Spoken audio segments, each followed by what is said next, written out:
ಬೇರೆಯವರಿಗೆ ಅಹಿತವನ್ನು ಉಂಟು ಮಾಡೋದ್ರಿಂದ ತನಗೆ ಅಹಿತ ಅಂದರೆ ನಮಗೆ ಕೆಡಕಾಗೋದು. ಇನ್ನೊಬ್ಬರಿಗೆ ಹಿತವನ್ನು ನಾವು ಕೊಡಲಿಲ್ಲಪ್ಪ, ನಮಗೂ ಸಹಿತ ಅಹಿತನೇ ಆಗೋದು. ಬೇರೆಯವರಿಗೆ ಹಿತವನ್ನು ಉಂಟು ಮಾಡೋದು ನಮ್ಮ ಹಿತ. ಇದು ಸೃಷ್ಟಿ ನಿಯಮ. ಇನ್ನೊಬ್ಬರಿಗೆ ಒಳ್ಳೆಯದನ್ನು ಮಾಡ್ದು ನಿನಗೂ ಒಳ್ಳೆಯದೇ, ಇನ್ನೊಬ್ಬರಿಗೆ ಕೆಡಕನ್ನು ಮಾಡ್ದು ನಿನಗೂ ಕೆಡ. ಏನನ್ನು ಕೊಡ್ತೀಯ ಅದನ್ನೇ ಪಡ್ಕೊಳ್ಳೋದು. ಇದು ಪ್ರಕೃತಿ ನಿಯಮ. ಈ ಸಂಸಾರ ಸಂಬಂಧ ಅನ್ನೋದೊಂದು ಋಣಾನುಬಂಧ ರೂಪೇಣ ಪಶುಪತ್ನಿ ಸುತಾಲಯ. ಸಂಸಾರ ಅಂದ್ರೇ ಋಣದಿಂದ ಸಿಕ್ಕಿರ್ತದೆ. ಋಣಗೇಡಿಗಳಿಗೆ ಇರಲ್ಲ ಈ ಸಂಸಾರ ಬಂಧನ. ಈ ಸಂಸಾರ ಬಂಧನದಿಂದ ಬಿಡುಗಡೆಯಾಗುವಂಥ ಉಪಾಯ ಯಾವುದಪ್ಪ? ಎಷ್ಟು ಏನೋ ಚಿಂತಾಜನಕ, ಜಂಜಡಮಯ, ಇಂಥ ಕಲುಷಿತವಾದಂಥ ಸಂಸಾರದಿಂದ ಹೆಂಗಪ್ಪ ನಾ ದೂರ ಬರಲಿ, ಬಿಡುಗಡೆ ಆಗಲಿ ಅದಕ್ಕೆ ಏನಪ್ಪ ಉಪಾಯ ಅಂತಂದರೆ ಎಲ್ಲರ ಸೇವೆ ಮಾಡೋದು. ಸೇವೆ ಮಾಡಬೇಕು.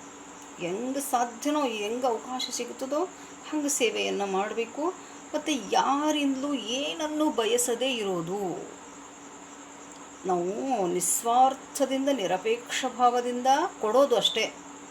ನಮ್ಮ ಕಡೆಯಿಂದ ಏನು ಸಾಧ್ಯನೋ ಹಾಗೆ ತ್ರಿಕರಣಪೂರ್ವಕವಾಗಿ.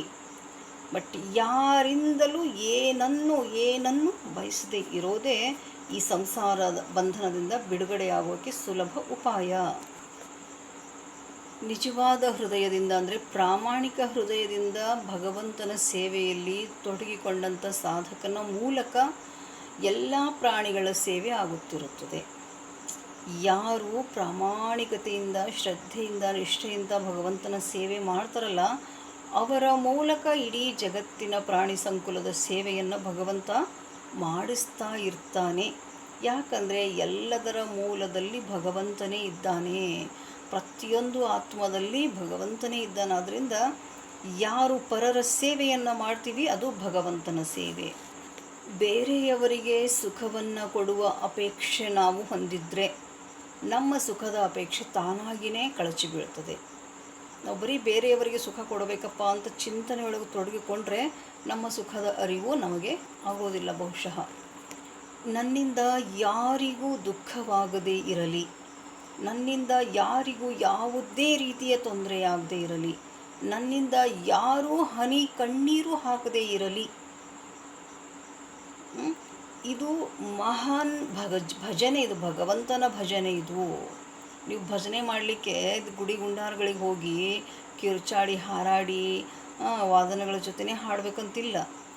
ಇದು ಒಂದನ್ನು ಪಾಲಿಸಿಬಿಡ್ರಿ ನೀವು. ನನ್ನಿಂದ ಯಾರಿಗೂ ಯಾವುದೇ ರೀತಿಯ ಕೆಡುಕಾಗದೇ ಇರಲಿ ಅನ್ನೋ ಮನೋಭಾವ ನಿಮಗಿದ್ರೆ ಅದೇ ಭಗವಂತನ ಭಜನೆ. ನಮಗೆ ದೊರೆತಂತಹ ಎಲ್ಲ ಸೌಲಭ್ಯ, ಸೇವೆ, ಸೌಖ್ಯಗಳು ಪರರ ಸೇವೆಯನ್ನು ಮಾಡೋಕ್ಕೋಸ್ಕರ, ಪರರಿಗೆ ಸುಖವನ್ನುಂಟು ಮಾಡೋಕ್ಕೋಸ್ಕರ ಭಗವಂತ ನಮಗೆ ಕೊಟ್ಟಿದ್ದು. ಅದಕ್ಕೆ ಹೇಳೋದು ಸಿರಿ ಬಂದ ಕಾಲಕ್ಕೆ ಕರೆದು ದಾನವ ಮಾಡು. ಮತ್ತು ಹೇಳ್ತಾರೆ, ಕೊಟ್ಟು ಕುದಿಯಲು ಬೇಡ, ಇಟ್ಟು ಹಂಗಿಸಬೇಡ. ಕೊಡೋದನ್ನು ಕಲಿಬೇಕು. ಕೈ ಕೊಡ್ತಾ ಕೊಡ್ತಾ ಆಕಾಶವನ್ನು ನೋಡಬೇಕೇ ವಿನಃ ನೆಲವನ್ನು ನೋಡಬೇಕೇ ವಿನಃ ಬೇಡಿ ಆಕಾಶವನ್ನು ನೋಡಬಾರ್ದು. ಏನನ್ನ ಸಾಧ್ಯ ನಮ್ಮಿಂದ ಸಾಧ್ಯವಾದಷ್ಟು ಪರರಿಗೆ ಹಿತವನ್ನುಂಟು ಮಾಡೋದು, ಪ್ರೀತಿಯನ್ನು ಕೊಡೋದು, ಪರರ ಸೇವೆ ಮಾಡೋದು, ಪರೋಪಕಾರಾರ್ಥಕ್ಕೋಸ್ಕರನೇ ಈ ದೇಹ ಹುಟ್ಟಿರೋದು ಅನ್ನೋ ಅರಿವಿಟ್ಕೊಂಡು ನಾವು ಭೂಮಿ ಮೇಲೆ ಬದುಕಿದ್ದೇ ಆದರೆ ಭಗವಂತನ ಕೃಪೆಗೆ ಪಾತ್ರರಾಗ್ತೀವಿ. ಮಾನವ ಜನ್ಮ ಸಾರ್ಥಕ ಕೂಡ ಆಗ್ತದೆ. ಧನ್ಯವಾದ.